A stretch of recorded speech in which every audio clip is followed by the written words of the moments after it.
కొంచెం గ్రిప్పింగ్ తక్కువైంది, మళ్ళీ ఎక్కడ డైవర్ట్ కాకుండా ఫ్లాష్ బ్యాక్ కానీ అది కానీ సినిమా అదిరిపోతుంది. Kamal Haasan acting super, screen play బాగానే ఉంటుంది.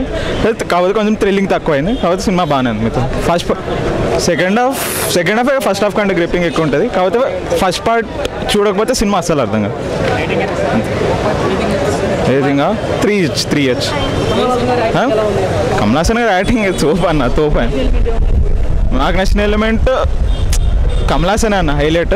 ఆఫ్ఘన్ ఎలిమెంట్స్ బాగుంటాయి, ఆఫ్ఘన్ ఫ్లాష్ బ్యాక్ అవి బాగుంటాయి. అంత కొత్తదనం ఉంటుంది టెర్రరిజం మీద. క్లైమాక్స్ నార్మల్గా ఉంది. ఫస్ట్ హాఫ్ చాలా ఇంట్రెస్టింగ్ ఉంది, సెకండ్ హాఫ్ మాత్రం కొంచెం స్లోగా ఉంది. సాంగ్స్ నార్మల్ అంతే, మిగతా ఫస్ట్ హాఫే బాగుంది దానికన్నా. తర్వాత ఫైటింగ్స్ చాలా బాగా చేశాడు Kamal Haasan. Camera is also good, బాగానే ఉంది. కానీ ఫస్ట్ పార్ట్నే తిప్పి చేసాడు అంతే. హీరోయిన్ నార్మల్, యాండ్రియా బాగా చేసింది.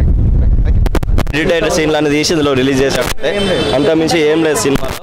పైసలు వేస్ట్ అసలు ఏది లేదు దాంట్లో, ఏది లేదు, అన్ని మైనస్ పాయింట్స్. ఏది లేదన్న, బాగానే ఉంది కానీ ప్రీవియస్ మూవీస్ తోటి చూస్తే దీంట్లో ఏం లేదు అంతగా. అసలు స్టోరీ లేదు, స్క్రీన్ ప్లే ఉంటే బాగుండేదేమో. అంత మించి చేయలేదు. ఫస్ట్ పార్ట్ స్టోరీ సీన్స్ తీసుకొచ్చి సగం పెట్టారు. కమల్ హాసన్ గారి యాక్టింగ్ బాగుంది, అది తప్ప ఇంకేం లేదు.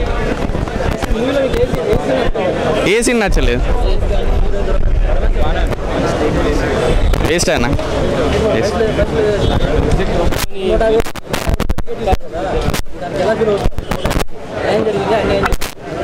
న్యాయం జరిగింది.